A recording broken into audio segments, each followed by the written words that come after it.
Yeah, so to speak. All All right. right. Well, Well, let's let you have the floor and take it away, Mr. Constitution. Douglas Gibbs, the one and only. Thank you. Thank you for joining us. We'll see you guys. Have a great weekend, everyone. All yep. right, See you very See you good. soon. guys. Take So it away. welcome to the program, everybody. Yeah, sorry, I'm a couple minutes late. It does happen. So let me pull up the Rumble page also, so that I can uh, see PBS PSB. Here we go. Yeah, because I want to be able to see the chat room, so I got to pull up the. Yeah, I did I get my ears lowered? Yeah, something like that. So anyway. Virginia, you're gonna work your way over here eventually, right, baby? Yeah, it was so we were I just participated in an event, pre-recorded, and it's an engaged citizen event. So if you go to douglasvgibbs.com events page, you can learn a little bit about it. I don't have the link there yet. Don't have the exact dates yet, but I've got the general information once I have the exact on it. It's an online summit.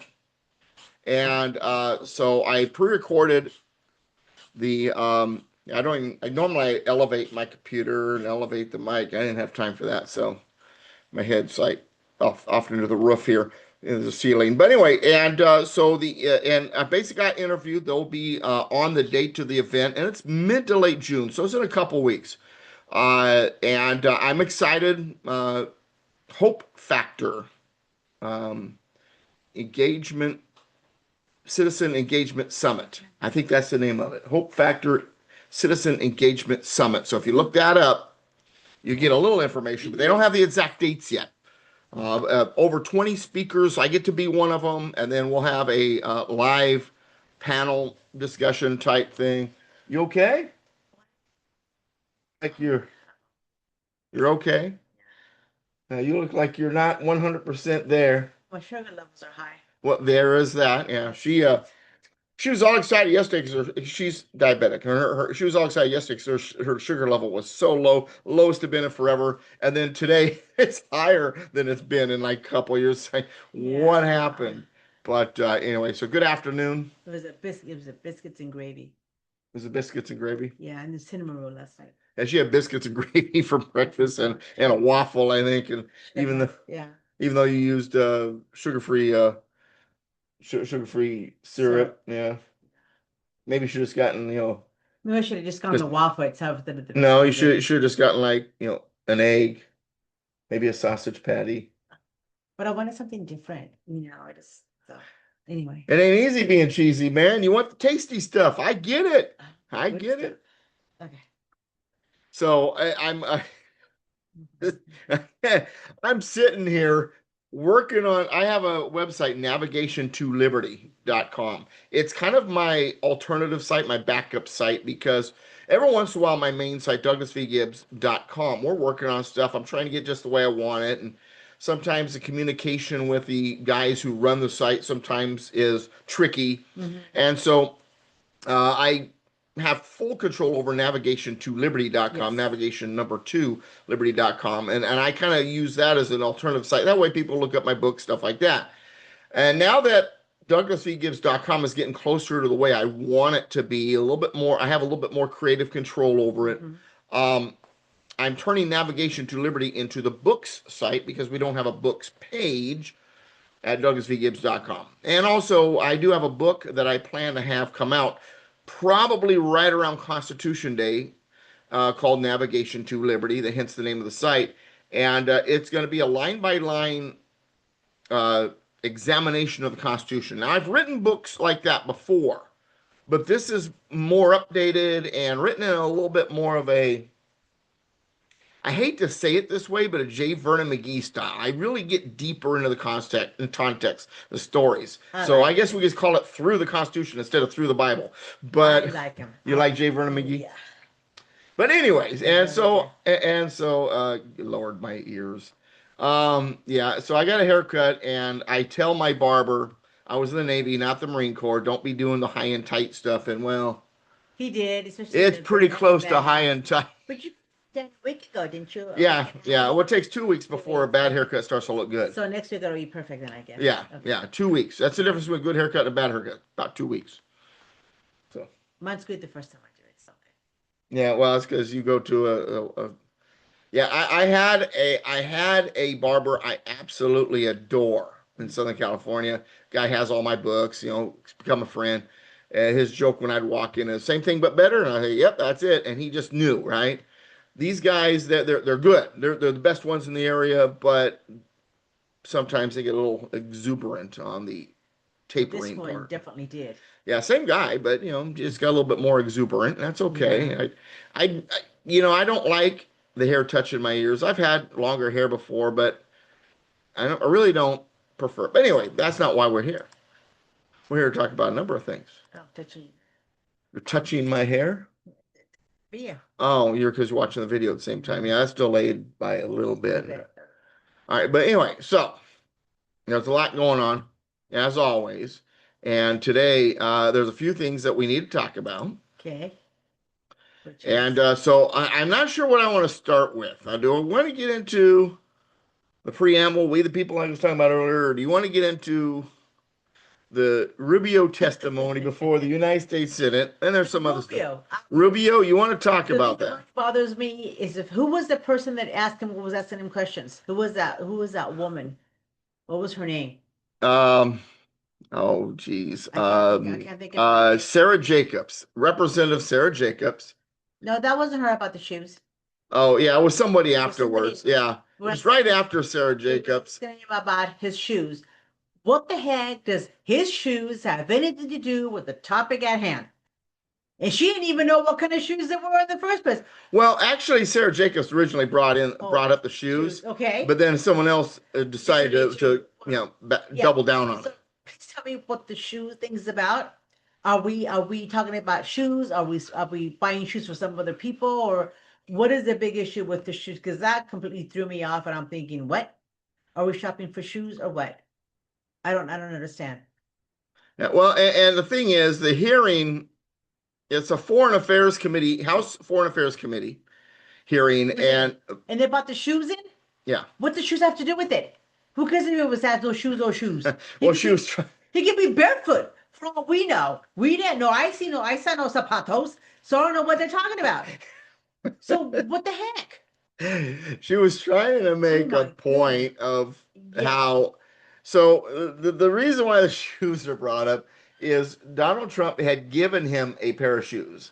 She was assuming he was wearing those shoes. Whether or not he was, I don't remember. But the deal is that he had bought him shoes, as she was saying that he had complained that they were too big for him or they didn't fit, but he's wearing them anyway because he's trying to give in to Trump and appease him because, you know, Trump is the king and y'all bow to the king. And that's what they're trying. That's kind of what she's trying to do. Now, right? hang on. Okay. He says, I didn't say that. I said they fit fine. I like wearing them. But that's so the reason that got brought up is they were trying to convince whoever's watching that Rubio is just a little puppet of Trump, a little mouthpiece for Trump, and he just does what Trump says. And Trump, since he's Hitler, you know, that makes him, you know, like a member of the SS or something. So, wow. So, and the whole thing, and we were talking about this yesterday. Yeah. So, and this morning too. Yeah. So here's the thing. Okay, go ahead. So the point of these hearings is that Congress and the Senate, depending on, you know, in this case, so you had Senate Foreign Relations Committee, and then you had, the House one, and in both cases, they, what they're trying to do is micromanage the executive branch. Okay. So let's understand something from a constitutional point of view here. The executive branch is a separate branch of government. You have the legislative branch, Congress, two houses of Congress, right? The House and the Senate. Right. Then you have the executive branch, which is the president of the United States and the agencies and departments that fall under the president. Okay. And then you have the judicial branch, Supreme Court, Circuit Court, District Court, and there's specialty courts and the whole bit. Got it. All right, so 3 branches of government. And they are established by the first 3 articles of the Constitution. Article 1, Article 2, Article 2, Article 3. Okay. Article 1 establishes the legislative branch. Article 2 establishes the executive branch. Article 3 establishes the judicial branch. Okay. And in the language, there's a word there, and I'll read them for you just so that you can hear it. Vested. Okay. So let me read them real quick, and then I'll explain what that means, and then why this is going on. Okay, why they're doing these hearings, but these testimonies, and these hearings are happening more frequently. yes, and the reason why is because the Democrats hate Trump, and so they're trying to do whatever they can to show the public that, you know, Trump bad, we trying to do something, right? And also they're trying to micromanage the president, which I'll get to in a minute. Okay. This is the whole point of what I'm saying. So, Article 1, Section 1, all legislative powers herein granted shall be vested in a Congress of the United States, which shall consist of a Senate and a House of Representatives. Okay, word vested. Okay. All right, Article 2. Now remember, that's the one that establishes the presidency. Article 2, Section 1. This is the first sentence of each article, by the way. The executive power shall be vested in a president of the United States of America. And then, of course, you know, the agencies and the departments all fall under that. Okay.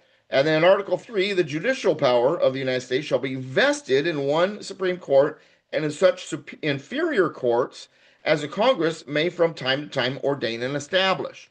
So the word vested means... See, it's spelled there. Don't watch the video. Okay, I'm sorry. I'll put it back on the live picture here for you. That way it's you won't get distracted by you moments ago. So the word vested basically means separation of powers. Okay. So you've heard of separation of powers. Yes. Montesquieu wrote about separation of powers. Hello, omnidirectional, and all the rest of everybody else in the chat room. So separation of powers, Montesquieu wrote about it. This is a French political philosopher who the founding fathers respected greatly. Okay. They read his books. Matter of fact, I think I have one, maybe not. I thought it was right here. I've got Montesquieu's book. I think it's a Spirit of the Laws. Yeah, it's called Spirit of the Laws. I have it around here somewhere.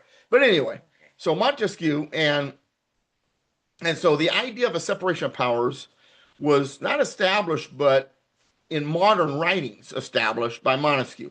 Now, he got the idea from a number of other places. One of the places that a separation of powers exists, kind of, is in the Saxon system, but where it really got its start was with Polybius.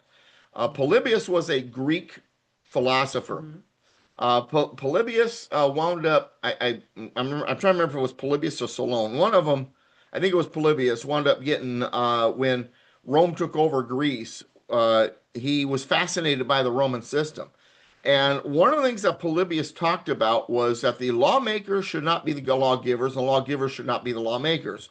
It was funny because I was doing some research with AI one time, and it disagreed with me when I said that. It says, no, the lawgivers and the lawmakers have to be the same. It's government. So no, that's not what I mean. And then I had to explain to the AI. So you got to remember, the AI is sort of like a child, and it's also been programmed with a bunch of lefty ideas. So you have to kind of, teach it, preach it, figure it out. Anyway, and what I meant is not that government, lawmaker, lawgiver got to be different, not a second government, but that within the government, the branches must be, in a sense, independent of each other, in the sense that there's a separation of powers. So the lawmakers, Congress, the lawgiver, president, the law applier, judicial branch, right? And they're different. They are different jobs for three different branches, and they're not to be mixed. Now, the separation of powers also, the reason why it exists in the Constitution is to eliminate this idea of micromanaging. Okay. And the reason they learned under the Articles of Confederation how dangerous the micromanaging by a bunch of legislators truly was. The Continental Congress, and then later the Confederation Congress, under the Articles of Confederation, which went into play in 1781 is when it was ratified. So 6 years they were under this previous government, and the legislators would micromanage everything. Oh, that's not good. Nobody could do anything without it getting an okay from the legislators. And during the Revolutionary War, they appointed George Washington as the commander in chief, but then they micromanaged everything he was doing. And so the first eight out of the first 11 major battles we lost because George Washington couldn't run things the way he wanted to, uh, because Congress kept micromanaging his actions. No, we don't want you to do that. You got to put your troops here, kind of thing. And we're losing. And so in 1777, after Philadelphia was lost to the British, and they were in their Valley Forge, and then after Trenton, where Washington went, I'm not listening to you guys. I'm going to do something I think we need to do. We're going to take care of Trenton. And then after Trenton, Providence, and successful battles won. And then in Valley Forge, you've got the training and improving, and Congress is like, okay, we will relinquish the control. You need to do what you need to do. That was the beginning of this idea of a separation of powers when it came to America. It was a lesson learned. When Congress is trying to micromanage a bunch of guys, a bunch of desk jockeys, trying to dictate what's going on in real world situations like war or whatever it might be, they can't do that because it screws things up. So the whole point of separation of powers, the word vested in the first three articles of the Constitution, is to eliminate this micromanaging. So now, get back to your question, we've got Congress, we've got a bunch of Democrats who hate Trump, and so they want to do whatever they can to micromanage the president. And so the micromanaging then becomes, you have to get our permission before you do anything. And if you do something, we're going to hold a hearing so we can tell you bad, you shouldn't act the way you did because we didn't approve it. And then it's also a show for the media and for the people. So, and then like CNN, they're going to be looking at this hearing. They probably left out the shoe part. I'm sure they did. They got the accusations that they're showing, but they're not going to show. It's just like, and this is normal for the left too. It's like when they're in Delaney Hall there in Newark, New Jersey, okay, and you had a situation where a agitator, I don't like calling them protesters. They're not really protesters. They're professional paid agitators. But anyway, so one of the agitators were bit this guy where he needed stitches. Mm-hmm. And that's disgusting. You know how dirty a human mouth is? Yeah. And you're going to bite me and in your blood and put that in my bloodstream? Yuck, right? And then the other story was this agitator who's like, I've seen your face, you're dead, your family's dead, a bunch of expletives in it, right? And so I'm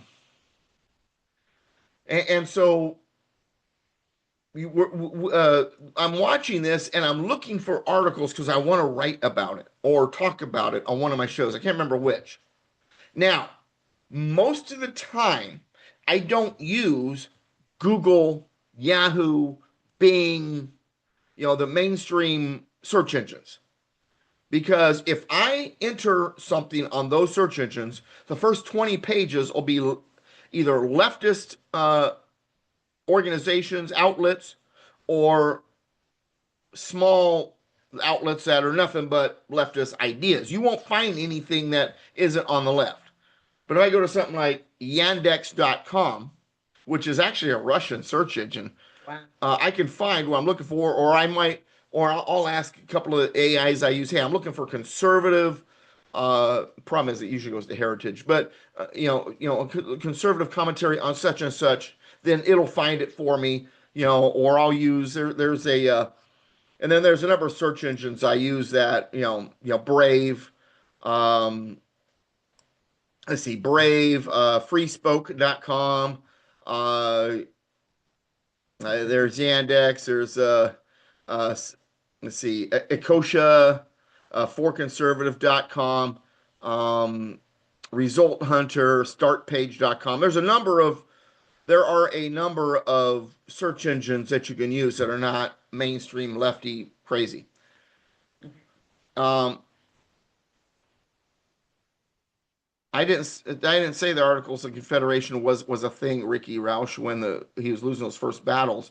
It wasn't ratified until 1781, and that's why I said the Constitution, the Continental Congress, and the Congress of the Confederation, or Confederation Congress. That's why I mentioned both.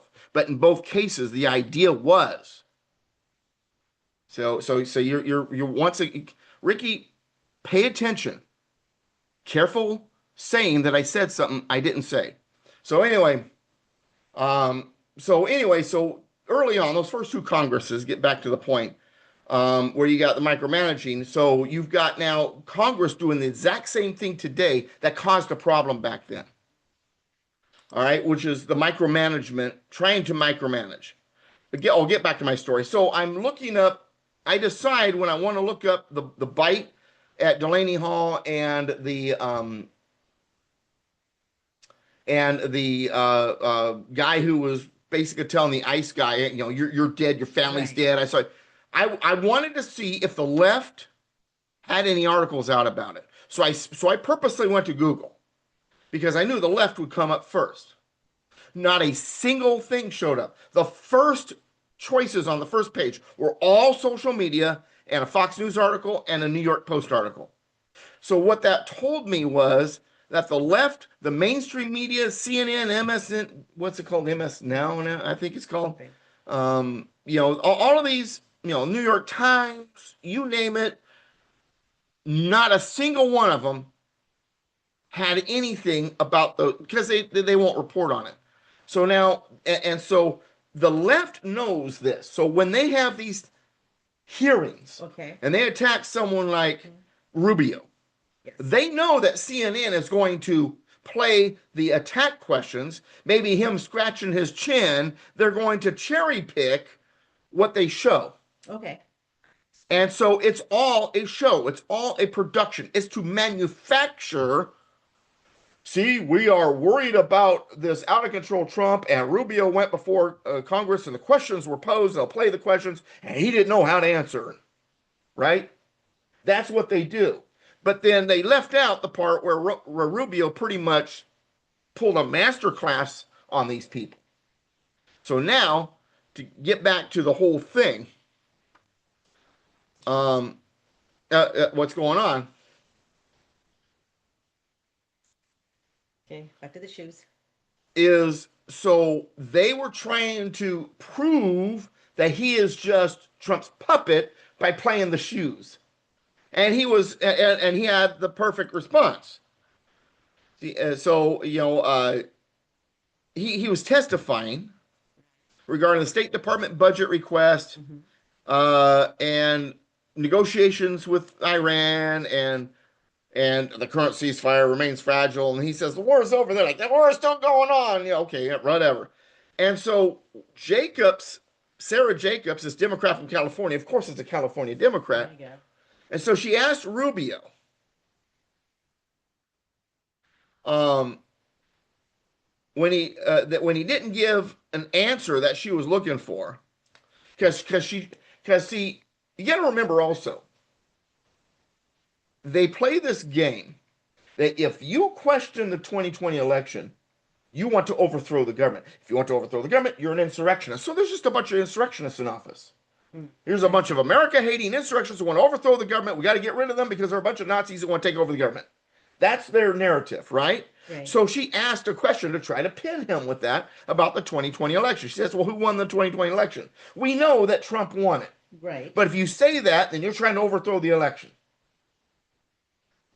Okay? Yeah. Okay. Now, if it was such a safe and secure and fair election, then let's study the stuff. No, they're hiding the data, and So, but anyway, and then they play this game. Oh, well, see, you're an insurrectionist, you election denier, you. And it's like Warhamster was on, I think it was last, what was it, Thursday?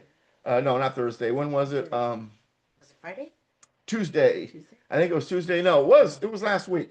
But anyway, he was on the show with me, and he says, hey, they call you election denier. We're not denying that the election happened. We're saying that there was anomalies and irregularities that need to be looked into, and you're hiding it. And you're hiding it because those irregularities are there, but because we're asking about it and you don't want to give up the information. Oh, election denier. Oh, you're an insurrectionist. See, and that's what so that's what she was trying to do. So when he refused to answer the question the way she wanted about the 2020 election, she decided to bring up his shoes. You can't say the president lost the 2020 election, just like you won't admit that Trump is losing this reckless war of choice, just like you couldn't admit the shoes Trump bought you are too big. And I don't know. I was just before you say that, let me give the audience what you're reacting to. Right. Okay. And then please don't forget your thought. Yeah. So this prompted Rubio to look pretty bewildered. It's like, first of all, what the hell's got anything this got to do with my shoes, right? And he actually asked Tim Burchett, what's she talking about? These floor shimes that Trump bought, they fit me perfectly. Then he caused more confusion, or Jacobs later caused more confusion out of nowhere by saying, well, the shoes you're wearing look very nice, but, they don't fit, but they look nice. And he's like, oh, can you see them? They're way down here.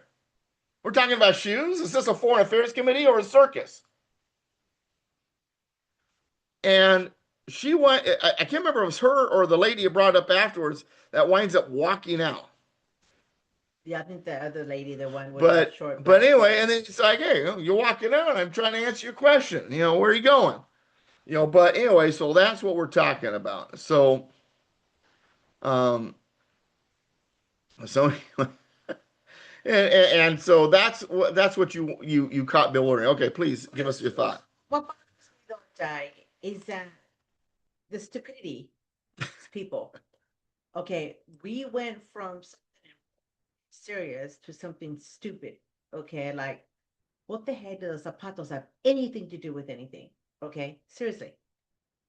And first of all, they can't even see the shoes. For all you know, you could have been barefoot. Yeah. So I'm trying to understand, these people are really crazy people because they're not making any sense. Well, and we're supposed to understand. And these people are placed in charge because people voted them in because supposedly they're more intelligent and have more information to pass to the public. And apparently they're talking about the shoes. And to me, that's that. I don't get it. I really don't understand that. It's a waste of time. Because that's my opinion. They don't care about the truth. They don't care about what makes sense. All they have is a narrative they have to protect. Their religion. It's their religion. And their religion is increased centralized government, increased control, and hate Trump. And they are losing on all fronts. And they're freaking out. They don't know what to do. So they're just reaching at something. And so they're stabbing, they're throwing temper tantrums, they're clawing, they're scratching, whatever they can do, because it's all about the ends justify the means. They've got to get there no matter what. And when you are acting in no matter what ends justify, instead of having truth, you have to now start making stuff up because nobody accepts the truth or nobody wants to hear the truth. Right. And then you start lying. And what happens? And you tell your children this, right? What happens when you start lying? First of all, you start believing your lie. Well, there's that, but eventually your lie will be found out. Right. You cannot. And a lie cannot stand up to any scrutiny. So a lie is fine until someone starts asking questions. Right. And they might ask a simple question, and then you got now come out with context. But if the context doesn't fit your lie, then you got to make up context, and you got to make up other lies to cover the context and the lie. And before you get too far down the road, you're not sure what is a lie and what is the truth, and now you start stabbing for anything you can to prove your lie is true. Wow. Even if it means trying to use shoes as an example, right? Yeah, shoes. And so that amazes you because you can. Here's the thing, you knew watching it. They're both it's what they're doing is bold face a lie. They're attacking him. The shoes was you knew that just watching. Why'd you know? Donnie, it just didn't make any sense to me. When I'm sit down, I'm thinking, what the shoes have anything to do with what's going on? Seriously, really? I mean, I don't know what they're gonna come up with next, what they're gonna say. Shoes. And to me, that was the stupidest thing I ever heard is zapatos. Really? Seriously. Yeah, but Oh my goodness. it's Really? funny hearing you talk about it. Uh, I'm serious. well, What if are they talking about next? I mean, is his socks? I mean, seriously. Are his toes gonna be the if same? it had been your mom, that zapato would have been used as a chocolate, a wax on the rear end, Yeah, or no kidding. uh, But see, to me, of course, one time a shoe did get thrown at Bush. That's beside so the what I'm point. saying is these people, the public is watching what's going on today. Yeah. And they're trying to comprehend what is really going on. And for them to say something stupid like that, it just makes people think, well, these are people that we look up to, that we trust. We don't look up to them, but we're supposed to trust them with our country, but we don't trust them, and we don't trust them for good reason. But then you think you find a good person, you put them in, and then they Right. go dumb on you too once they're in the bubble. Yeah, but how Once they're inside the machine. But these people, you would think that would have logic, but I'm sorry, I just can't get the shoes out of my mind. But the thing is, stupid zapatos, I'm telling you. What I'm saying is, people putting them in all day, and I don't understand what the big, yeah. Anyway, I have nothing to say anymore about this. Got nothing to say anymore? No, but I'm just over with the shoes. For all you know, they'll probably say something else in the next hearing, something else stupid, and we're gonna just sit there and laugh at it. You know, it's a joke. It really is a joke, Dyke. It's a joke. It's what I think it is. It's a waste of time for Rubio to be sitting there in the first place. Well, yeah, it's funny because and I'm looking it up right now. The shoes? No. Oh, okay. We're talking about shoes. Yeah. Well, no. I want to comment on something you're saying. But hang on. Okay, I'm trying to find it here. In his okay, so during his 1964 A Time for Choosing speech, which is one of the greatest speeches ever delivered, given by whom? Ronald Reagan. Okay, I like my dad like Ronald And Reagan. and he said, the trouble with our liberal friends is not that they're ignorant, it's just that they know so much that isn't so. You don't know anything. And I think Anyway, so that's my spiel on the speech. But the fact is, they took Rubio out of what he was working on, yeah, just to put him in here for a half an hour or an hour. because they need Waste the sound time. bites, they Yeah. need video bites of them attacking him so they can play it on CNN or whatever It's a and waste- prove to you that they don't know what they're doing. But It's a the problem waste is of they time. don't fall for it. No, it's a waste of time.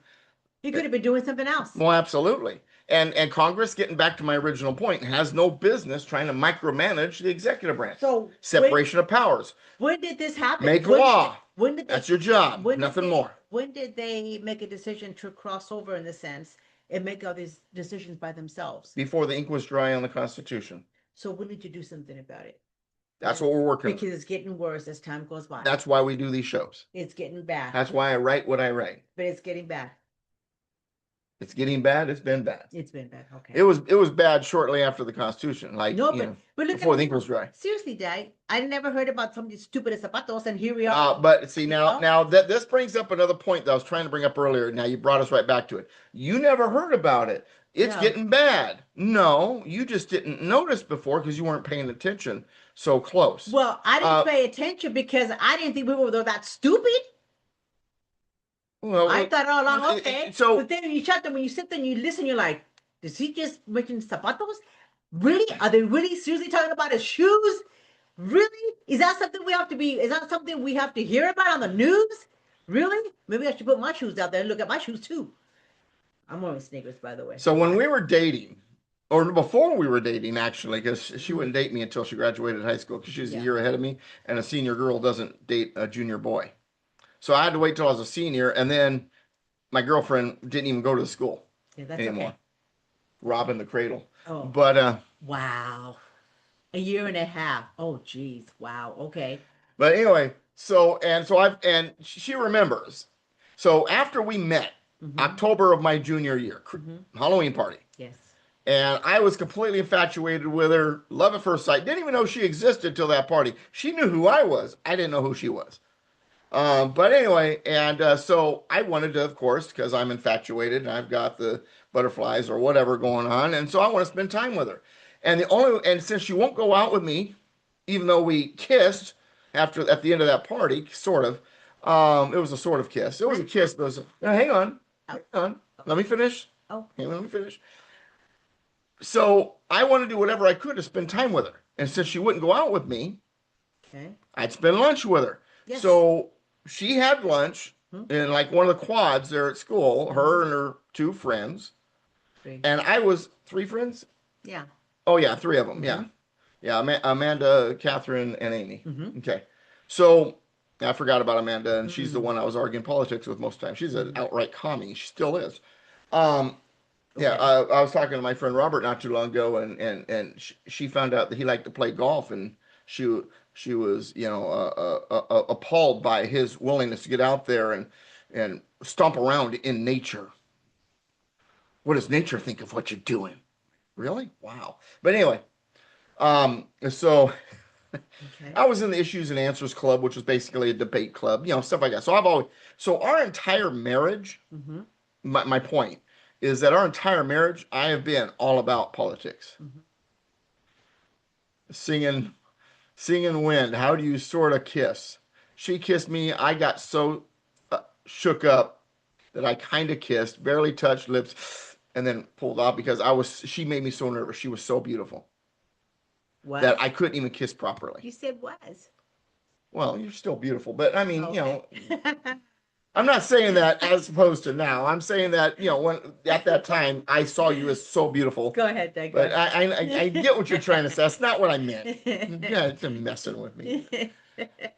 You're beautiful, but in a different way now because you're older. But at the time, I mean, I was you were so beautiful. Douglas. That I seriously, I mean, I'm out of my league. There's, what am I doing here? I didn't even think this girl, when I asked her to dance, would dance with me, and suddenly she's getting ready to kiss me, and I'm freaking out, right?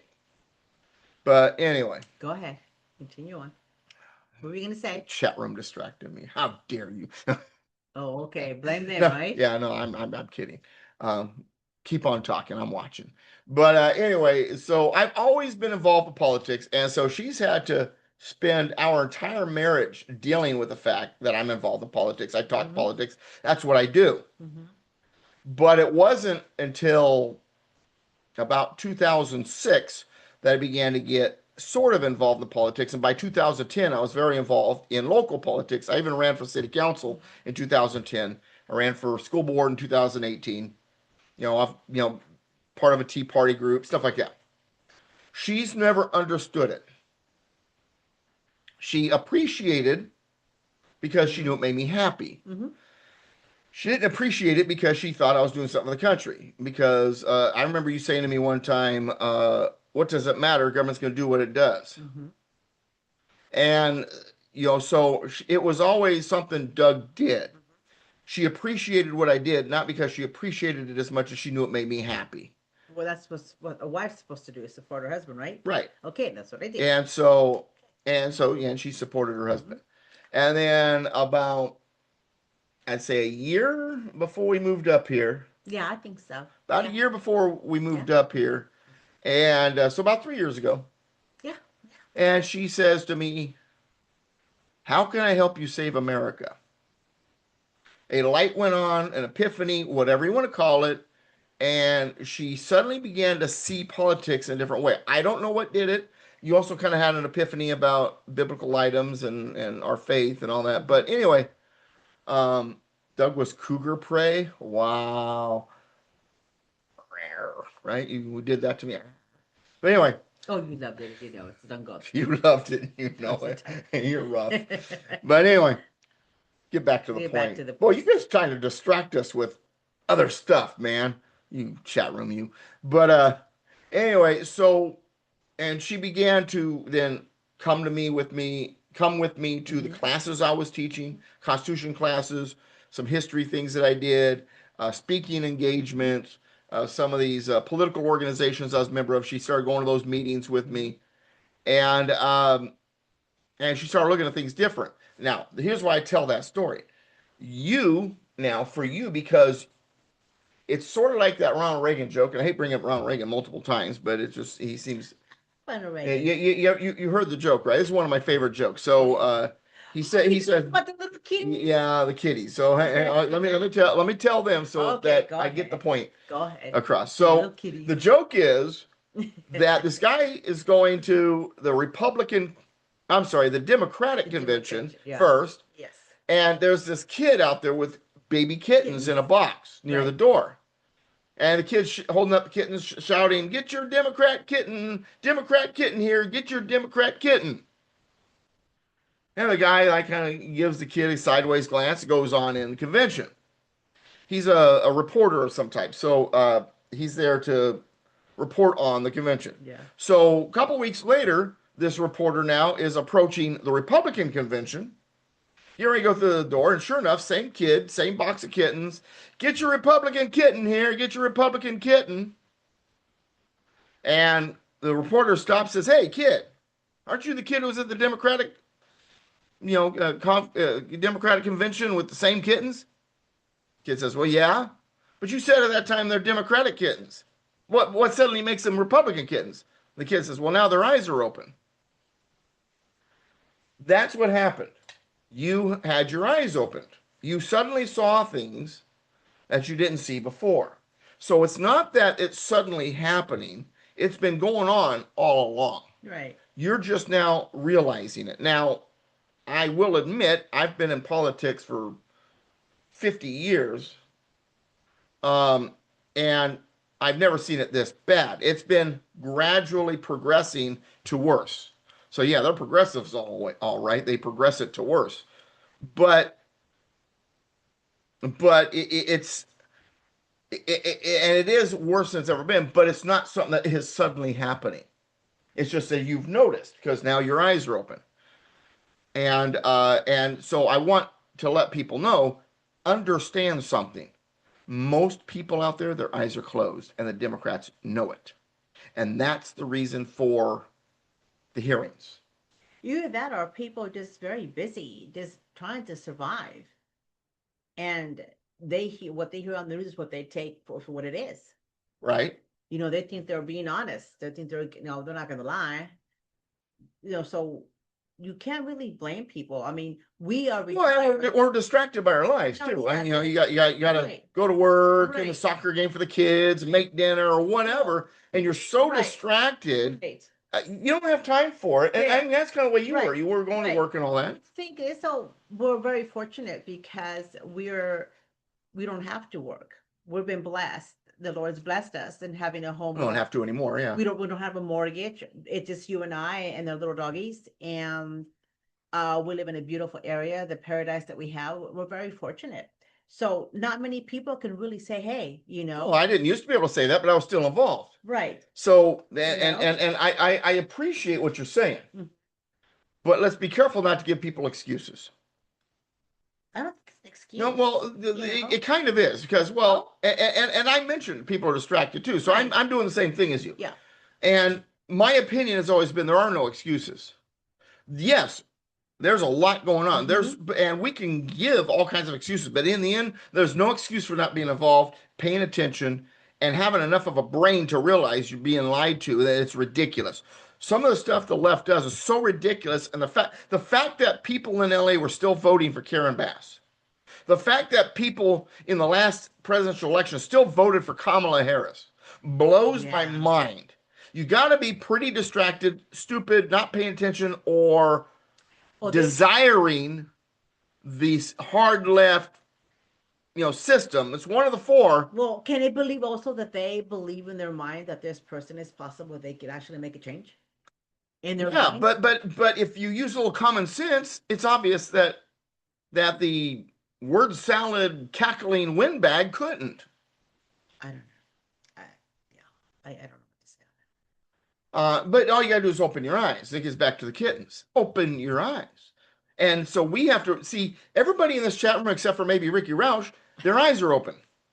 They see the truth. But most people out there can't. And they're not looking for the truth. They're looking for you to mess up, looking for you to say something, or looking to get you with a gotcha question. It's like, Ricky earlier with, well, the Articles of Confederation. He's trying to, get a gotcha, bait you, whatever.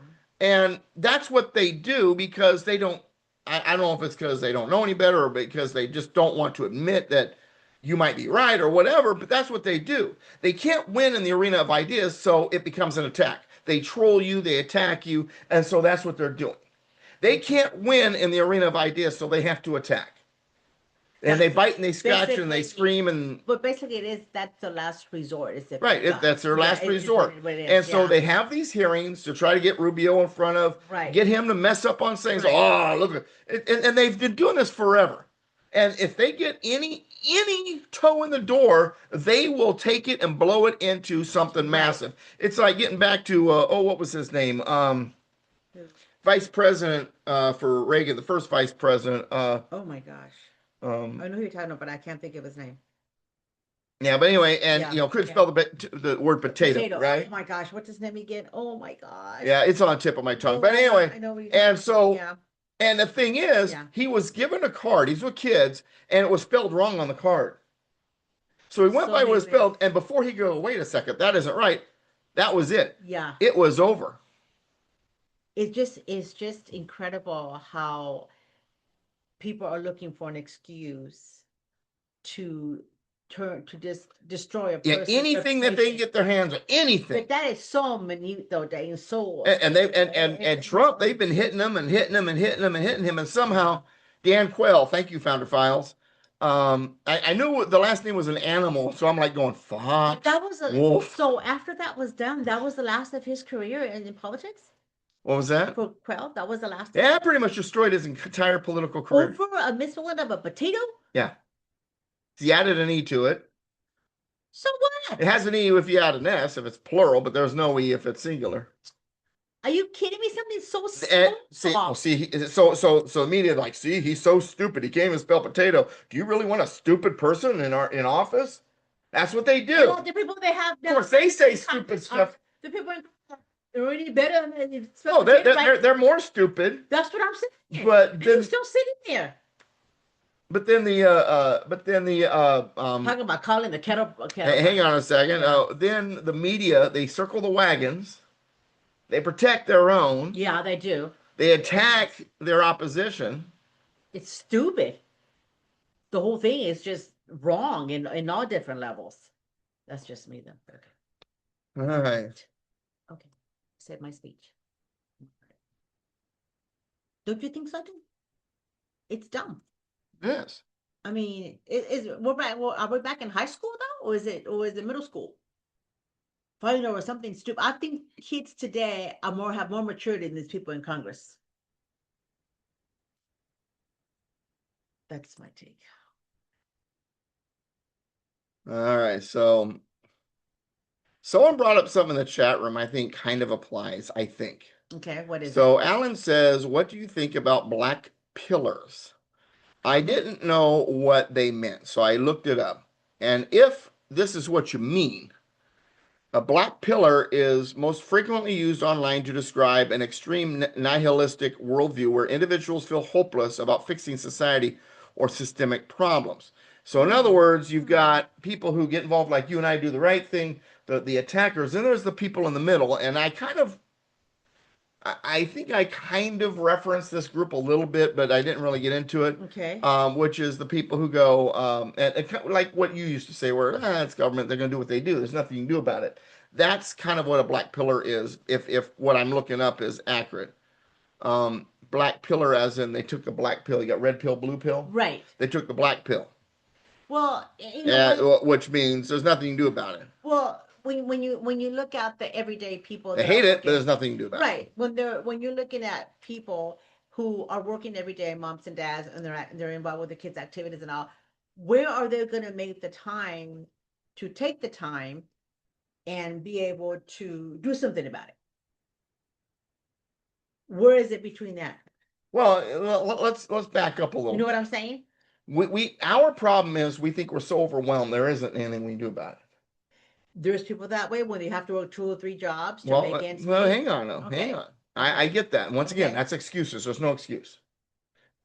What? You set aside your maternal instinct for a second and your psychology. No, what is it? I thought I was being logical. Well, no, you're not being logical, and that's where I'm trying to get here. Get us to. Okay. Give an example. Okay. There's a lot we can do, and sometimes we can do it without even realizing it if we just do it. Which is? Give an example. Okay. COVID. What about it? It was stupid. It was absolutely stupid. Scamdemic. Yeah. A lot of people died for nothing. But they weren't dying in the streets, they were dying in the hospital. So what does that tell you? That were being killed. All right, now, but let's not get off where I'm trying to go here. Okay. So at the time, during COVID, we lived in Riverside County, California. Right. That's true. Riverside County, especially Southwest Riverside County, is a relatively conservative area, especially in terms of California. Yes. If for those of you who don't know much about Southern California, Southwest Riverside County is probably the most conservative area in the region. San Diego County is fairly conservative, but the closer you get to San Diego City, the worse it gets. Or Orange County used to be the most conservative area. Now it's in an identity crisis. Doesn't know if it's blue, red, or something in between. And then everything else is pretty much deep, dark blue. Yes. And so when COVID happened, Southern California totally bought into the BS. But then the sheriff of Riverside County, Chad Bianco, says, I'm not going to enforce any of this COVID garbage in Riverside County. Which is good. And so, and he was making sure the health department backed off. So this is the county areas. If a city did, that's one thing. Yeah. But in the county areas or Temecula, which contracted with the sheriff as their police, Right. there was no police, we're going to get you for trespassing, even though they were actually kicking you up because you're not wearing a mask, stupid stuff like that, right? Yeah. He just wasn't going to do it. So what happened is Riverside County became the place to go, aside from a couple of isolated places like that one restaurant in Orange County, Italian restaurant. Yes. But it became the place to go. So because of that, and because businesses like Winco on Winchester and let's see, Patsy's, which is a restaurant on Jefferson in Temecula, and Anthony's Italian restaurant in Old Town Murrieta. These restaurants, understanding that, and they refused. Another one would be Marla's up there in Beaumont. Yes. Matter of fact, Marla's, man, was great because they had a sign when you walked in that says, "No masks allowed. If you're eating here, you are participating in an active protest." It was great stuff. But anyway, what happened is word got out.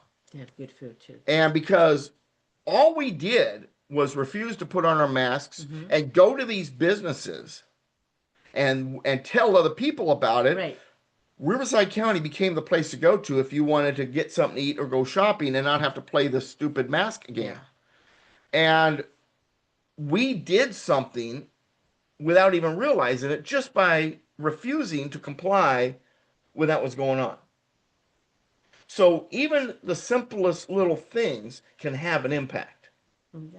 And it was a huge impact. It was such a huge impact that it then thrust Chad Bianco more into the limelight. Now, while he was fourth, it looks like he's about fourth in the gubernatorial race there in California. He got exposure that he should be getting also. So a good guy now is getting more exposure. So sometimes it's just doing something simple. Now, that said, and Teresa, you kind of are kind of hitting what I was getting ready to say is, I laugh when someone says get educated because well, and that's just it. You do need to get educated. The problem is the left wants you to get educated with the wrong education. If you're informed with the right stuff, my dad used to say that I used to say practice makes perfect, and he'd say no, perfect practice makes perfect. In other words, if you're practicing wrong, it doesn't matter how much you practice. If you're operating with wrong information, it doesn't matter how much information you have and how knowledgeable you are and how informed you are if it's a bunch of bogus information. You need the right information. And you need to use your discernment to determine that. That's up to you. That's not up to some politician or up to me. And it's like I tell people all the time, don't believe what I say. Look it up. Check my sources, too. I mean, I know my Constitution. It's like in my books.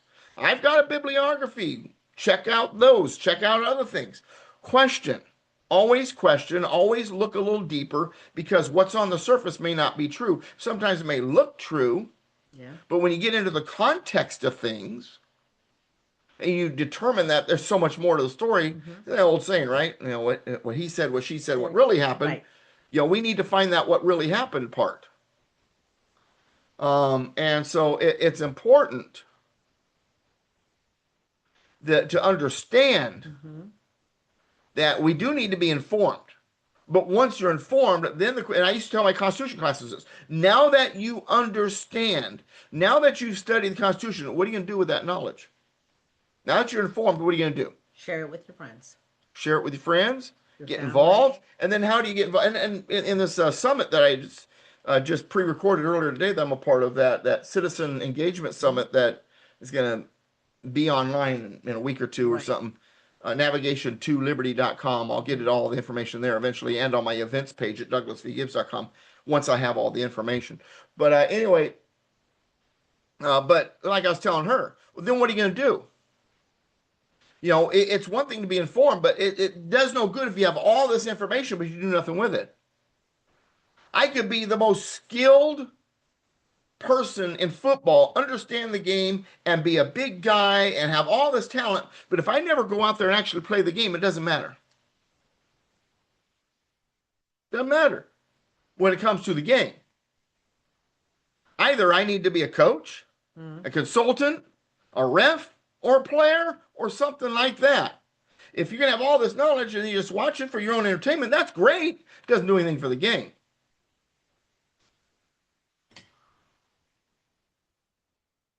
What's my V? Alan is asking what my V for my middle name is. Vernon, which is the first name of my father.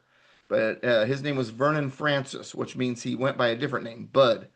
But if I had a name like Vernon Francis, I might go by Bud too. But anyway. Now, see, I'm still paying attention. And here's the thing. I don't want my shows, my writings to be, oh, I'm just here to complain. I'm just here to talk about how bad the Democrats are. I want you to leave feeling like you learned something. You learned something, you're more informed, and you're ready to do something. And you know you need to do something. And I had a class one time where a guy's like, hey, Doug, you lit a fire under my bottom. I'm ready to do something, but I don't know what to do. And I said, well, make phone calls for candidates. And he said, no, that's not my thing. So I'm not a writer like you. I'm not a speaker. I'm just... Okay, find your favorite candidate, someone who believes in the Constitution, someone who you have vetted and you really like, and stuff envelopes for them. There's always something we can do. We complain about the cockroaches in Washington, but we breed them locally. Stop breeding them. This is when the dancing cockroach is supposed to show up in the chat, but we don't. I got to figure out how to get dancing cockroaches in the chat. I'm gonna have to talk to Rumble or something. We got to figure it out. He's got dancing bananas. See, look, there's a dancing banana. Bananas, they're good for you. We got to figure out a way to get the dancing cockroaches in there. I'm gonna have to shut off the tank for a day. The generator. You gotta do what? Gotta shut it off. Oh, go ahead. Go turn it off. I'll wait patiently. Well, I'll wait for you. Anyway, so hopefully you get what I'm saying. And that's kind of the point of this discussion about Rubio and him torching these Democrats. And they're like, it's a circus or what? He is, and this, I'm enjoying this because it's about time Republicans grew a pair. The left has been playing games all along, and the Republicans have either A, folded faster than a lawn chair, or B, were part of the problem. And if they were part of the problem, Democrat light or whatever, then there was no one to replace them with. Now it's like, finally, we've got Trump, Rubio, J.D. Vance, some of these guys, Josh Hawley, standing up to these jerks, having the right responses, putting them in their place, giving an exchange that doesn't pin them, but puts them at the advantage. they're finally forcefully rejecting the BS that the left is throwing at them instead of participating, because it used to be this uniparty, and it still is to a point where deep down they're all feeding the same machine, they're all feeding the same Leviathan, they're all drinking from the same trough. Now I feel like there are some of these Republicans. Rubio used to be one of the problems. I used to consider him an establishment guy. Rubio, oh yeah, he's come a long way. Trump has converted him into something pretty awesome. Oh yeah. He used to be a big time, in my opinion. Okay. Well, anyway, and now when the lawmakers, I hate that term, not lawmakers, the Congress critters. Okay. Representatives. See, the problem with the term lawmakers is if your job is to make law, then that's all you want to do is make law. And what happens when you run out of good laws? You start making bad laws. But anyway, but his complaint was that they weren't giving him the time to answer his questions. Okay. Yes. Their questions. Because they don't want him to answer questions. They want to put the accusation out there, because an accusation is as good as an indictment, is as good as a conviction. Oh. Yeah, in the eyes of most people. The headline reads, Rubio accused of da-da-da-da during testimony, responds by calling the thing a circus. And they play this game, and then people, oh my gosh, what's wrong with this guy, Rubio? And they don't have the context. Well, let me ask you, how often do this have this testimony, so Dyke?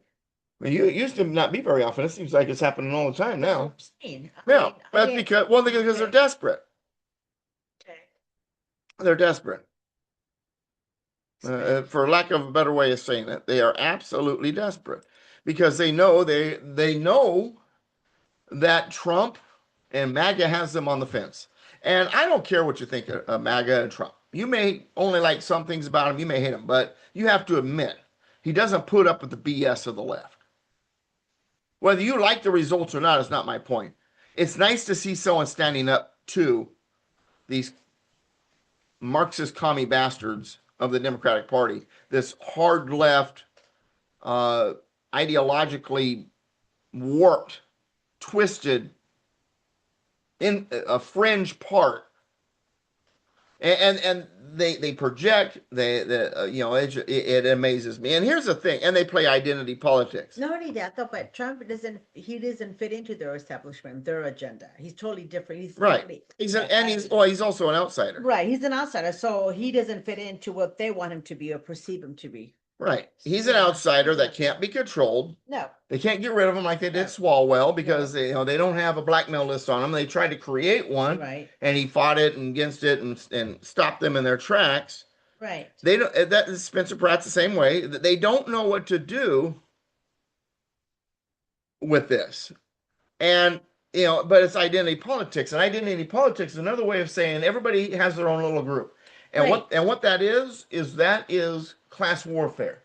See, Marxism, communism is all about splitting everybody up into little groups and then setting them against each other. And then when it gets completely out of control, government comes in to fix it. Oh, wow. Here comes the day. Right? Oh, see, no one's getting along, and they're treating them wrong, and they're treating them wrong, and the wealthy and the powerful are doing this, and the corporations are doing this, and the white people are doing this to the black people, and the black people are doing this in the city, and this. Don't worry, we'll come in, we'll just control everything. That way we can make the peace.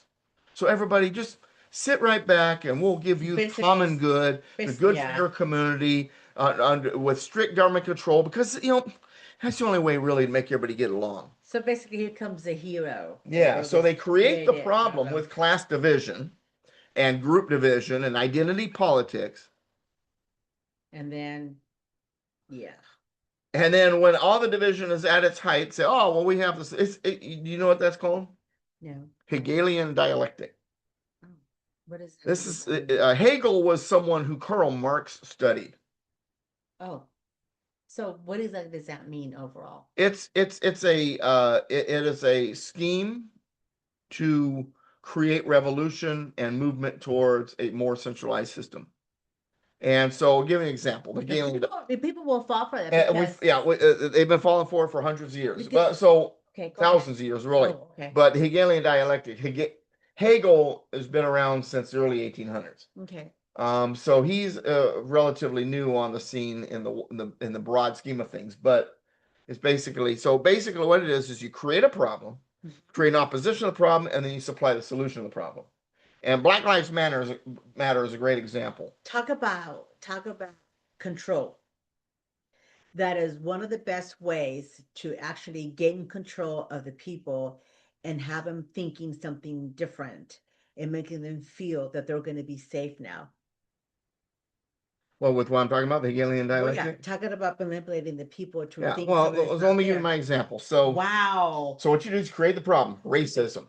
Oh, there's racism all over the Right. place. Now, our eyes and ears don't say that. Black No. guy just was president, Obama. Right. You know, race relations has never been better. Right. So, but they tried to create the problem. Racism Right. is out of control. How is it Right. out of control? And then you got George Floyd and all these different examples. Right. You know, Rodney King. They try to create. They want there to be racism, a race relations problem. But then, once the problem is created, right. then you create the opposition, which was Black Lives Matter. Right. And then once Black Lives Matter then fights the racism, it becomes this big giant battle, then you come in with a solution. Government's going to come in, we're going to make all things better. We'll get rid of the racists, you know, the Republicans. Right. And that's the Hegelian dialectic. But it's interesting how smooth it's laid out. It's already pre-planned how they have it. We're gonna cause this, we're gonna have a solution, and how it's gonna come together is everything's been planned, and that is what a great way to gather people, to have them come together and make them think something that's not actually really going to help them in the long run, but it's actually going to put them in a worst situation. Right. But it's a game. It's a game, but it's a manufactured production. Right. But get what they want. But look at it this way though, Doug. It's brilliant. The mind, sure it is. how they manipulate the people's way of thinking. And the average person can't think deeply enough. If you're not virtuous, you're not thinking deeply enough, and you've already been told all your life because you were trained by the public schools, you know, certain things, you know, and then you fall right in line like a good little mindless automaton. But you can't hold the people accountable for that, because all they know is you can hold them accountable, because even though they've been brainwashing you and doing this to you, you still have the ability to say hell no. Now sometimes it takes time. Right. It took you 38 to 39 years of marriage before you went, whoa, I now see what Doug sees, because you were so inundated with your education. Well, I'm talking public education as a kid, your education in college for psychology, your education by the media and by the culture about feminism, all these different things. And what they teach you is, if you don't agree with that, that means you're the exact opposite. So therefore, if you don't agree with feminism, that means you want to make sure the woman is barefoot and pregnant and in the kitchen and completely under your thumb like a handmaiden tale. You know, that's the argument, and people believe it. Go, oh my gosh, well, I don't want to be that, so I must believe this. So, but you really have to have some form of common sense to think about it. Well, you know, it's hard to break out of that. Because you grow up, you grow up from your mom, you know, old fashioned, you know, your woman gets married young, they have kids, you take care of the kids. That's basically what your life is. You know, the man works 1 or 2 jobs to take care of his family, to be a spiritual leader. You know, not all of them are. And not all moms, you know, enjoy being with their kids, but yeah, and moms and women, I'll have to spend a show on that. I'm not properly prepared, and it's something I got to tread lightly. But there's a lot of issues there too. But it's not because of women, but it's because this political monster understands women's psychology. Are you missing a dog? No, they're both in here. So either that's the wind, or you have another animal wanting in. I'm staying here. I'm not opening the door. You can open the door. But they understand the maternal instinct. They understand women having a certain level of What was certain that? ideas and ways of thinking, and they prey upon it. They play Right. upon it. They prey upon it, and that's the reason why the Democrats' number one voting base right now are Okay. white feminist women. Yeah, because they're dumb. So you want to go outside? Yes. No, because he's afraid of what might be on the other side of the door too. I don't blame him. I like the door too. Dude, why are you begging? That's Well, what are you afraid of? last time the same thing was happening last time when you went It's to the wind. You have the garage door open, the Yeah. windows now. When you went to bed early last night, I was reading and I heard something.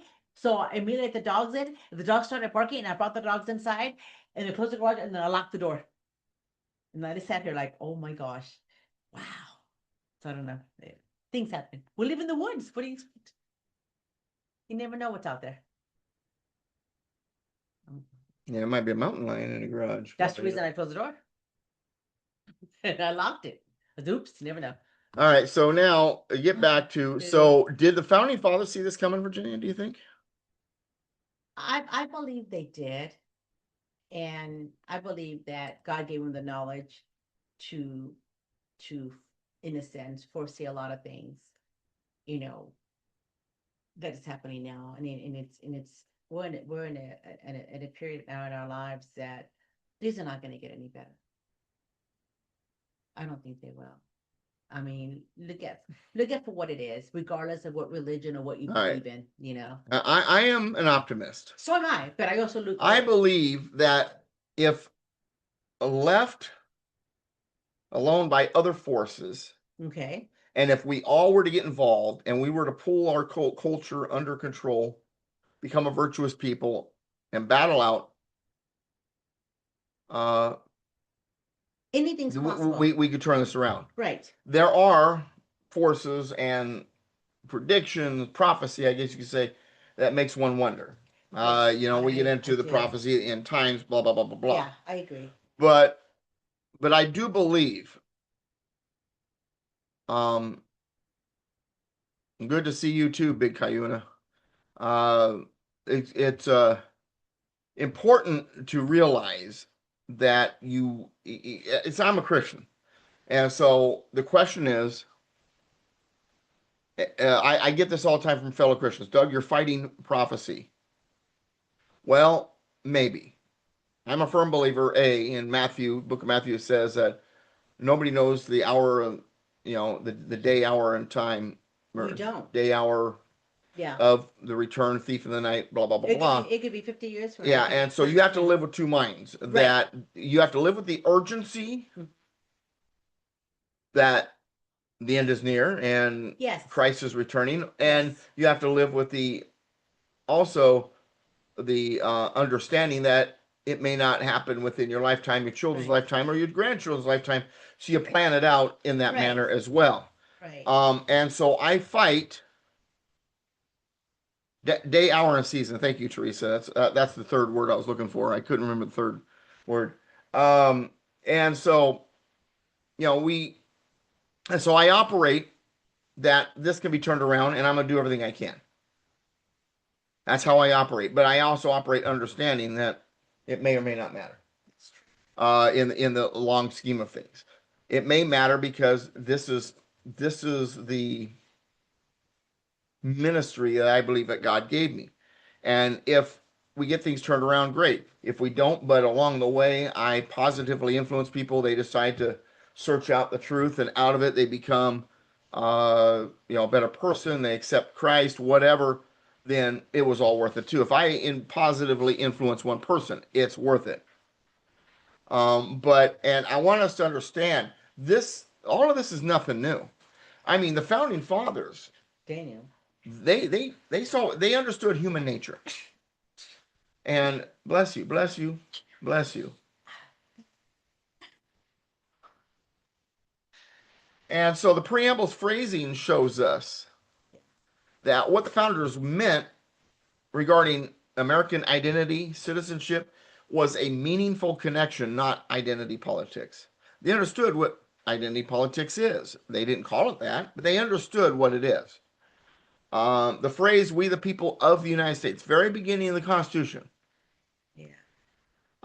represents a significant departure from what was going on in language and government and politics and documents at the time. And what Magna Carta, which was in many ways the forerunner of the United States Constitution, it addressed freemen specifically. American founders, they didn't use that word. They used a more inclusive term. I hate using the word inclusive, but it was that theoretically encompassed all inhabitants. And the word people meant all people of the United States. It was also used to describe slaves during that period. The term people was commonly used in legal and political discourse to refer to enslaved individuals. And Jefferson's drafting of the Declaration of Independence in the opening, and the opening line of the preamble of the U.S. Constitution, "We the people," are viewed as contradictions to the reality of the time, because when one considers the presence of slavery in America.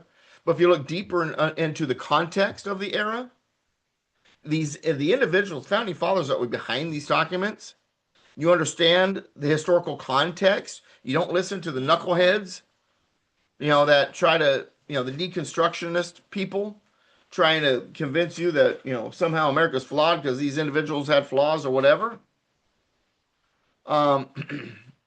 You look deeply into the era, the individuals behind those documents, it becomes particularly revealing. This is the reason why you need to be you need to understand, need to become informed. Don't just read the Constitution, don't just read the Declaration of Independence, understand the history around it. That's the reason why I get into this stuff. And Thomas Jefferson condemned the slave trade as a cruel war against human nature itself, violating its most sacred rights in life and liberties. He specifically blamed King George for suppressing every legislative attempt to prohibit or to restrain this execrable commerce. He also wrote about all men being created equal. After using the word men, a word he put in all caps and underlined in his anti-slavery section of 168 words when referring to the slaves of the time, a section ultimately removed from the Declaration of Independence due to the protest by South Carolina and Georgia. And this is key, because we're told, well, America was racist at the time. If it was so racist, then why did 11 out of 13 states accept the anti-slavery language originally intended for the Declaration? 11 out of 13 said good language, and yet the whole country was racist and pro-slavery. And it is true that Jefferson himself enslaved hundreds of people. Mm-hmm. It is true that he owned slaves. Yes. And that definitely adds a layer to the complexity. But you have to study the context of the situation. You got to go deeper than that. One thing is, Jefferson rarely purchased slaves. Mm-hmm. Most of the slaves he owned, he inherited, and most of which from his father-in-law. Mm-hmm. His wife died sometime between the Revolution and the Constitution of the United States, Martha, and then her dad passed away, and there was nobody else, so he gave everything to Jefferson. Now, Jefferson did purchase slaves a few times. One story where, after seeing that a family would be separated at a slave auction, he bought the whole family, parents and children, to keep the family together. Does that sound like a racist? Yeah. Most of the slaves he owned, he inherited, but he was too cash poor to successfully free the slaves he owned. Because to free the slave, wasn't he supposed to give them Yeah, there was a law in place. Yeah, right, for them to be free, and he didn't have that to give to them. Right. There was a law in Virginia that basically required you to give them so much so they could get started on their own. Right. And he didn't have that. Yeah, he was rich in land and had lots of slaves that he inherited. Right. And without the slaves, his property wouldn't be making any money. Right. So, he would be a pauper if it wasn't for those slaves. And the thing is, he treated them well. And so he was, he did treat them well. He was in, it's one of those situations where you kind of gotta, what's the word? You gotta kind of do the best you can with the hand you're given kind of Right. thing. Yes. And he And did. and that's basically what was going on. Right. He abhorred slavery. He hated slavery. Right. However, the hand he was given was he had hundreds of slaves. Yes. He inherited them. He couldn't afford to let them go. No. And they're necessary in order To keep the lights right, on, so to right. speak, although they didn't have electric lights. Right. But, you know, I'm using that as a, Metaphor. well, not a metaphor, but There's but anyway, go ahead. let's not get caught up on that. Let's not chase little rabbit trails.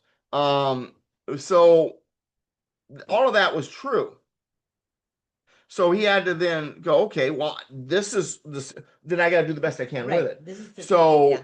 so, but he was known. Get back to what you said about treating the slaves well. Yes. There's a story about one time he came back from France after being gone for I don't a know. very long time, and he came back, and the slaves were so excited to see him, they ran to the bottom of the hill to pick him up, carry him up to the house on their shoulders. And if you've ever been to Monticello, that is no small hill. No, it's not. That's a long way to go. I drove it. I wasn't gonna walk that baby. But you know, this is the kind of guy he was.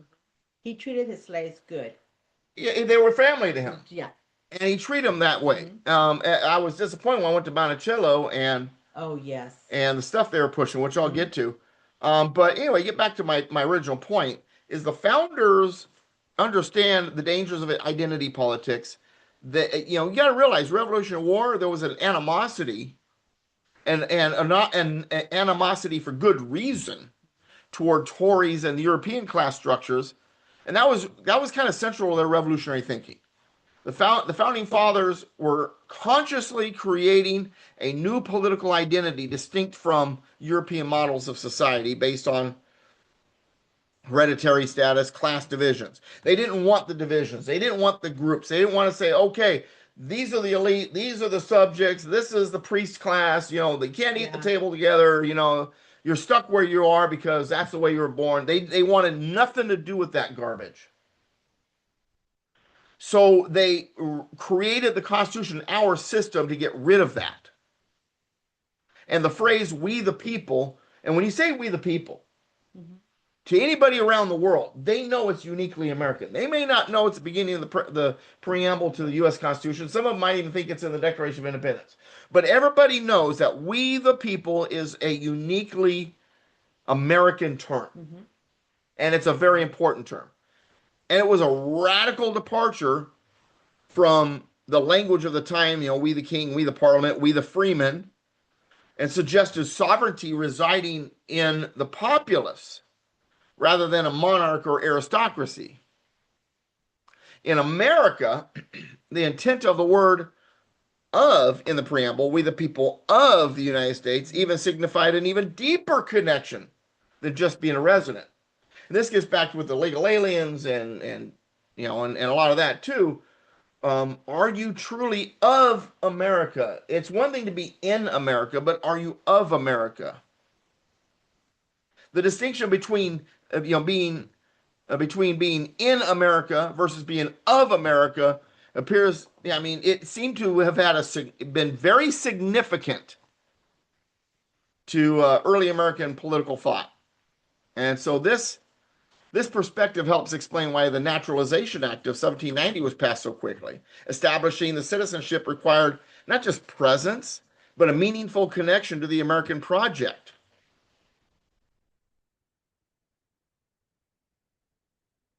And so the 14th Amendment Citizenship Clause, I kind of referred to that a moment ago, with it subject to the jurisdiction thereof language. You know, you can see that kind of as an attempt to codify the distinction between in the United States and of the United States, between to kind of codify this distinction between those that are merely present on American soil and those with a more substantive connection to the Union of States. I mean, this interpretation suggests that American citizenship was conceived not just as a legal status, but as a form of national belonging with corresponding obligations. So the question of whether we the people was intended to create a unified national identity that transcended particular group identities is particularly relevant today. The founders appeared to have been attempting to forge a new political identity based on shared commitment to these constitutional principles rather than an inherited status or a particular group affiliation. So rather you're a noble or you're black, you're white or whatever. So this conception of American identity has evolved over time, particularly through the Civil War amendments. I hate calling that as a war between the states, but that's the common term for them. Really should say Reconstruction amendments, to be honest with you. That sounds better. Yeah, because really they were brought about during the Reconstruction period. I like that better.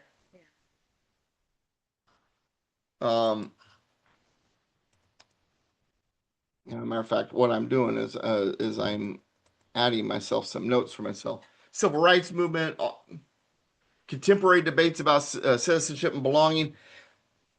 And, this is important. And, I was talking about this with Stephanie earlier when I was taping my speaker event thing. Right. Is subject is what they were. They were a subject to the British Empire originally. If you were a British subject, subject means you're beholden to the government system. Okay. But if you're a citizen, the governmental system is beholden to you.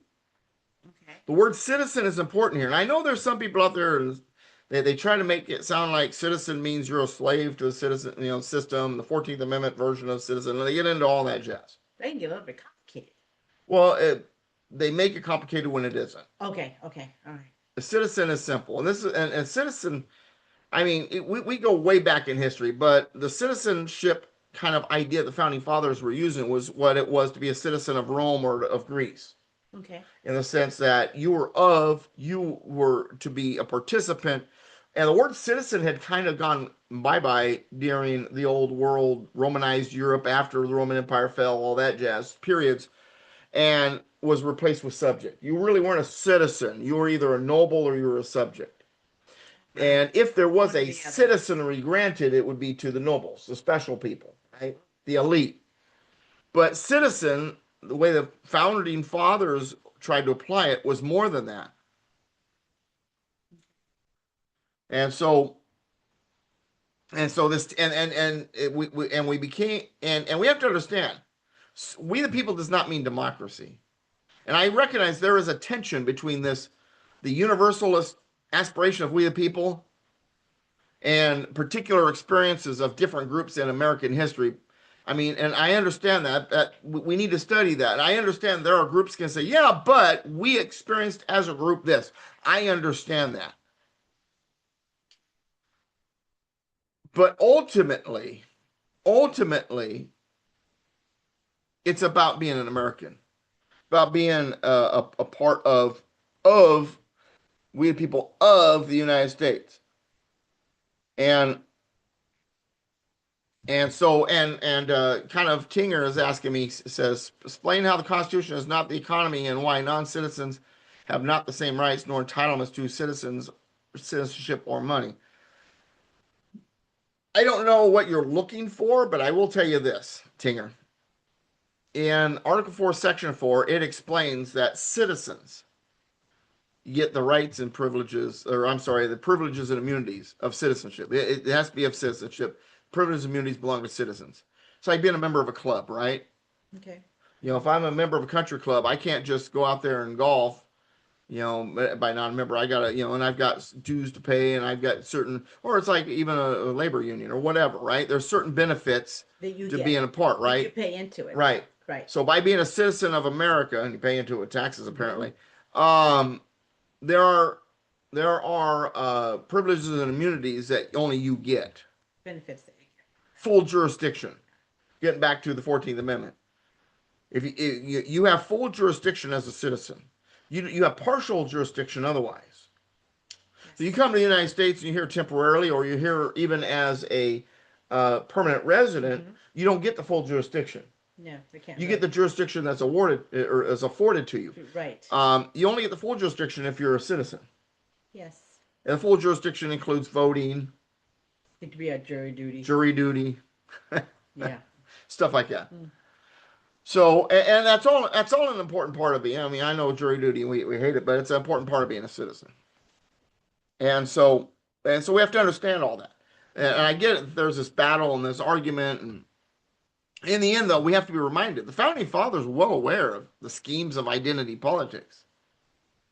They didn't call it by that name back then. Yeah. And so, if we study historical context and the complexity of evaluating historical figures through a contemporary lens, that's important when attempting to dissect history and what was originally intended by the founding fathers. I'll give an example. And they even teach us stupid stuff at Monticello. Ticks me off. Okay. Sally Hemings. Yes. Wasn't that, didn't she father children from Washington? No, Jefferson. Jefferson. That's what they say.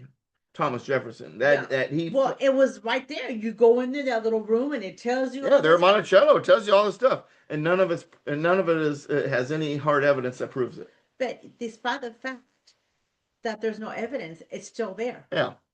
They're not going to remove it. So what do you? Well, and why does the left love that story? Because it makes it look like Thomas Jefferson is this flawed individual who was taking advantage of this poor little slave girl. Right. Right? It makes him look bad. And if Yeah. he's bad and if he's flawed, then his writings are flawed. And if his writings are flawed, the system is flawed. So we need a communist revolution to get rid of the system. Wow. That's the point. Okay? That's pretty bad. Wow. So, but understand, and this whole Jefferson Hemings controversy, it exemplifies how historical narratives can be shaped by incomplete evidence, political motivations, changing standards of proof. So the claim is that Thomas Jefferson fathered children with Sally Hemings. Right. And We know it's not true. it was more about a newspaper columnist attempting to cause damage to Jefferson's character But that wasn't even than it was either. seeking the truth that many may or may not, seeking a truth that may or may not have any validity. Yeah, we'll get there. So Jefferson, they didn't talk about they don't talk about this newspaper columnist. Basically, so Go ahead. Jefferson's situation with slavery is an interesting and complex study in its own right, because Virginia law, we were talking about this earlier, Yes. in the late 18th century, created a significant barrier to freeing slaves. Right.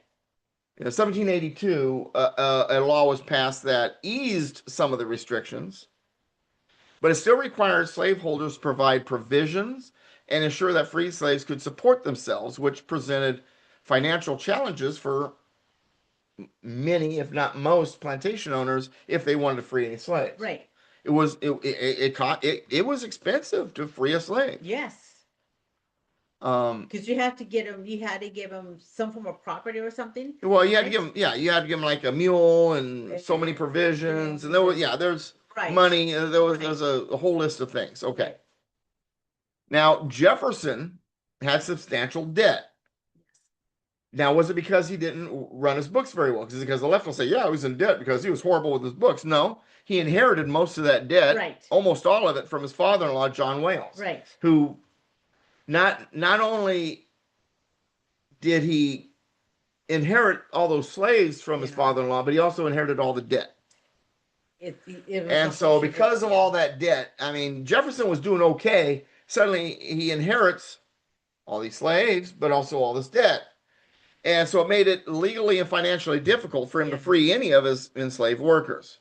Now, getting back to the Jefferson Hemings question, the historical record is pretty complex. And it's more complex than it's presented. We were watching what's that Fox channel? The streaming service. Oh, Fox Nation. Fox Nation, yeah. So on Fox Nation, they have these shows about history in that time period. And when they got into Jefferson, they totally were selling the Sally Heming, and there's a scene where she's in his bedroom and right? Wow. And that's the simplicity of it all. But it's a lot more complex than that. And there was some DNA testing. A lot of people don't know this. In 1998. And the DNA testing did establish that a male from the Jefferson line fathered Eston Hemings. the son of, I guess, of Sally, Yeah. the son of Sally. But the testing couldn't definitely identify Thomas Jefferson as the father.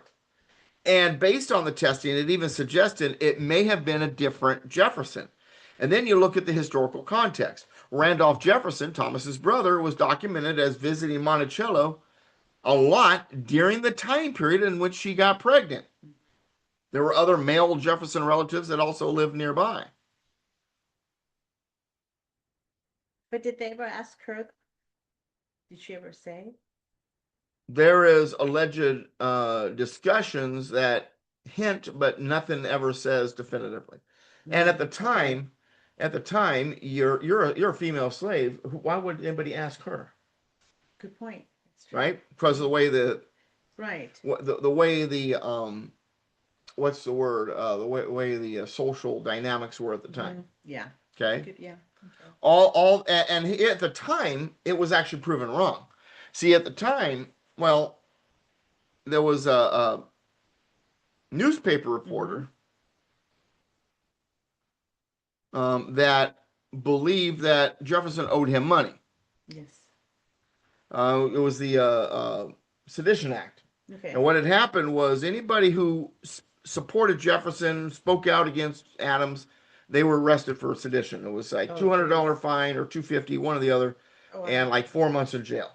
Oh, geez. So this newspaper reporter who had been pro-Jefferson had gone to jail, had paid the fine, and then when Jefferson became president, he said that he would make sure everybody got their money back. Right. Due to Federalist Party supporting sheriffs in these different precincts, different regions, not everybody got their money back because these sheriffs would refuse to give them their money. And then they would try to appeal to Jefferson. He's like, hey, man, I can't just give you the money. You got to go through the process. Right. You know, and so anyway, so he believed that Jefferson owed him the money. Did he actually? And so he got ticked off because he didn't get his money. So he's like, okay, I'll get at him. I'll show him.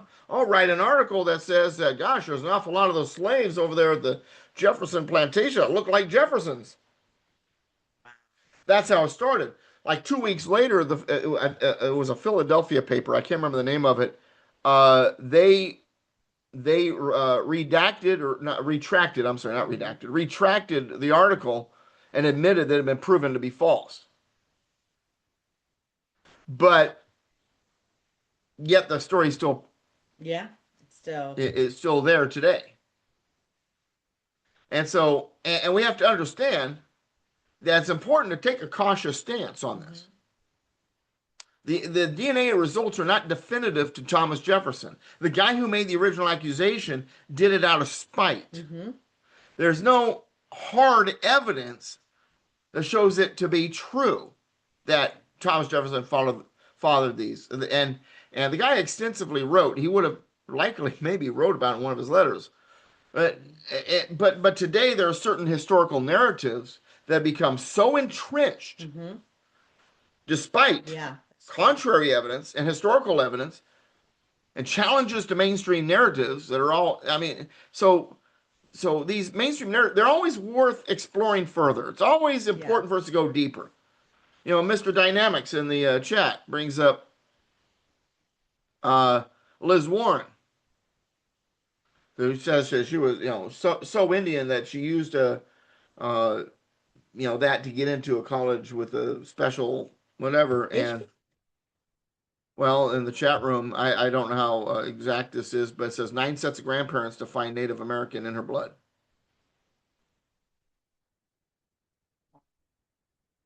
So, Bikayona, with all due respect, why am I responsible for what happened 200 years ago? Corporate America needs to be dismantled, and people that continue to play the race card need to be held accountable. Well, corporate America doesn't need to be dismantled. Corporate America that colludes with government needs to be dismantled. I have no problem with corporate America. They move products, they provide jobs, businesses do well. But when corporate America is colluding with government, when they are working together against you, that's when we have the problem. So the existence of corporate America is not the problem. It is the unholy marriage of some of corporate America with government. Now, all of this all this discussion, Mhm. the frameworks, institutional biases, influence of prominent historians, Jefferson's situation, champion of liberty, slaveholder. It all connects back to what I was saying earlier. We, the people of the United States, and we recognize that the founders are working within complex historical constraints, that their actions often involve difficult compromises.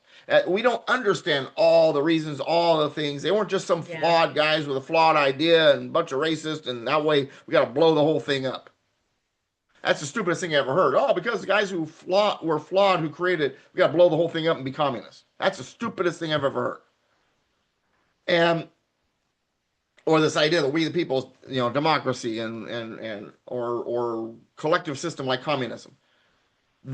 The founding fathers' conception of we the people was aspirational, perhaps too. Maybe it wasn't that they were quite there. Maybe they understood it wasn't quite we the people, including slaves, including everybody. They understood they weren't quite there yet. Maybe it was aspirational, pointing towards a more inclusive vision of American identity. When I say inclusive, I mean that we are all Americans. Not that all the groups fit under the tent, but that we get rid of the groups, we forget the groups, we get rid of identity politics, and we just say we're all Americans. We're all inclusively Americans no matter what. And let's operate as Americans. That's what I mean by inclusive vision. They've messed up so many words, the left has, by using them. And the founders understood they could not fully realize that at the time. But later generations could. We could work towards achieving that. And I think we're still working towards achieving that. And in that context, I think we need to consider exploring how the tension between the aspirations of the founding documents and the particular limitations of the historical period shaped the American constitutional project. And maybe that might provide a nuanced perspective on how we the people has evolved over time while maintaining its core significance as a statement of unified identity. Does that make sense? It does. I mean, it's a mouthful, but yes. Oh, I mean, you think about it, we're in modern times now, and we've got this old system. Yes. That, it's like having we went to that show, right, with all the cars, the older cars, and vintage. You got all these vintage cars. You got this old car, and it has a carburetor. It has all the stuff, and it's an old car. And you want it to keep running. Mm-hmm. And you're like, wow, the technology, but it works. How do you keep it running? You got to work on it, and you need to understand that technology. You just understand the mechanics about things to keep it to where you want it. And then you need to maintain it. You need to do the work. You got to change the oil. Like anything in life. You want to, no different than a relationship. You want to keep it thriving. You got to maintain it. You got to put in the effort. You got to put in the work. Mm-hmm. You have a house. You gotta fix it when things fall apart. With anything. Well, America's just like that old car. Yeah. It requires constant maintenance, like the car. Yeah. So there needs to be direct action, involvement. I mean, you can hire other people to do so much work, but A, it's going to get expensive, and B, you don't know if they're doing the right job, right? That's right. Right work. But get your hands dirty. Get in there, fix the car, work on the car, get it running the way it is. And, maybe this old car had a few things with newer products that were put on it that ain't making it's not running properly. The idea may have seemed like it was okay, but it's screwing up the whole system. We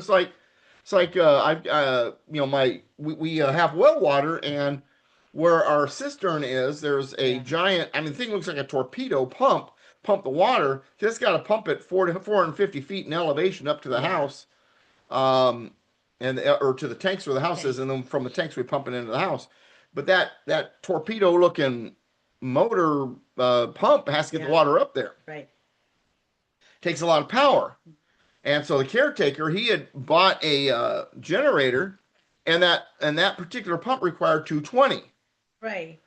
But it needed to be a pure 220. Right. And what he was doing is he was buying he was buying a generator that was a 220, but but the generator wasn't purely a 220, it was two 110s. Okay. And so when one of the 110s started acting up, right, it would start damaging the pump. Right.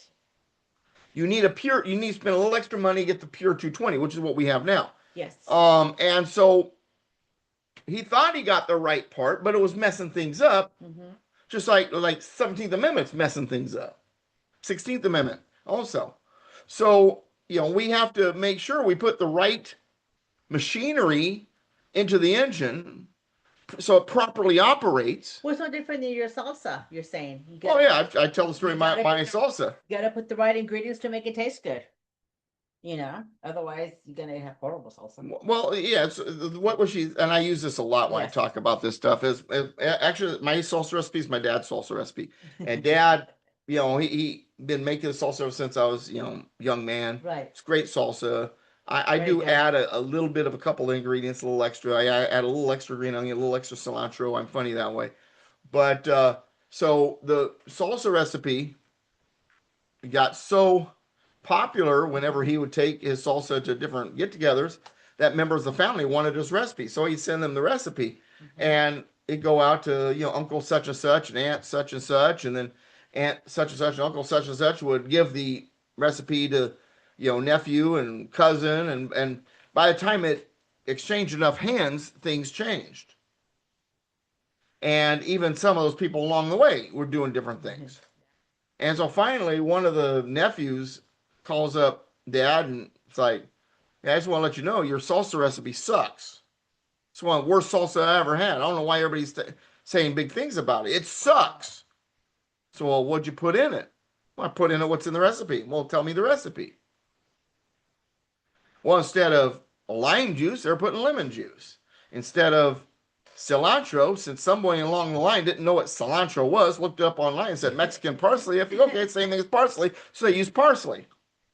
Rather than Roma tomatoes, they're using the beefsteak potatoes, which are a lot more watery. And the list goes on and on of these different items, and it messed it up. So of course it sucked, but it didn't suck because the recipe sucked. It sucked because of how it was being done. Mm-hmm. The original recipe wasn't being followed. The Constitution's the original recipe. Tinger's in there putting a whole new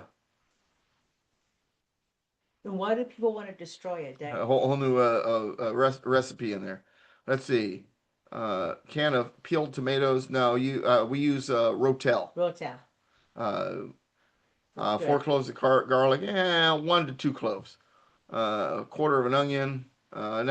Just green onion. Use 3 or 4 green onions. Half a bunch of cilantro. I use about a fifth of a bunch. Cilantro can get strong. Oh, yeah. Half teaspoon of salt, roughly. Throw in a blender? No. I do all the cutting. Yes. Myself. Yes. I want to get the potatoes, so that the tomatoes. So then we also put Roma tomatoes, and I take the tomatoes, I cut them a certain way. Make sure you get they're still got their chunkiness. If you just blend them, then they get mixed into it. It becomes a sauce. Oh, yeah, you don't want that. But anyway, no. But I mean, I'm sure that one works for you, Tinger. But yeah, the way we do it, it is a little different. I'll have to give you guys the recipe sometime. I have it on one of my old sites, so I have to find it and put it on my website for people. But anyway, get back to my point is, it's just like the Constitution. Constitution's fine. It's not the problem. It's how they're interpreting the recipe. Well, judicial review is right there. No, it's not. Well, Commerce Clause means if it crosses state lines. No, that's not what they meant. Well, general welfare, no, that was a result, not an excuse to make a law. Implied powers, not in there. Expressly enumerated powers only. Thank you. So there's all kinds of problems with how we're interpreting the Constitution, just like interpreting that recipe and making changes. No wonder it's not running right. It's like if I were to put, I'm working on my vehicle and I blow my engine, so I pull the engine out and I put a lawnmower engine in there. It ain't gonna get up the hills. It might not even start. It'll stop. Well, it's an engine. It'll stop. Right. Okay. It'll stop, but it'll go backwards. It'll only go one way. It won't go backwards. Yeah. Oh, there you go. It'll go backwards, now forward. It's going to spin in one way. But I think you get my point.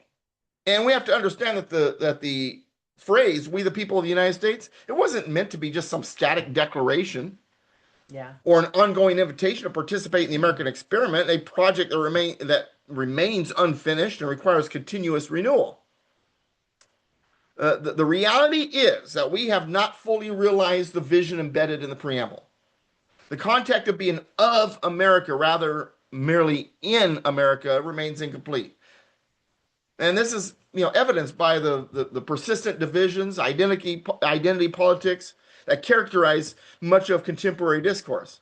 This doesn't mean the aspiration is invalid. It just suggests that we need new and energetic approaches of civic engagement so we can bridge these divides, so we can get back to the original Constitution. And we need to revitalize civic education that emphasizes our shared constitutional heritage rather than our differences. We should encourage more local community engagement. As I like to tell people, we complain about the cockroaches in Washington, but we breed them locally. Stop breeding them. And that's only possible if we become locally engaged. And by focusing on local problem solving, like we did with COVID in Riverside County, we can build a sense of shared purpose that transcends ideological differences. We also need to create more opportunities for meaningful participation in governance. When residents are involved, it helps develop a stronger sense of ownership and belonging. And this could include citizens advisory boards, public forums, other stuff. Leverage media and storytelling to inspire action beyond intermediate circles.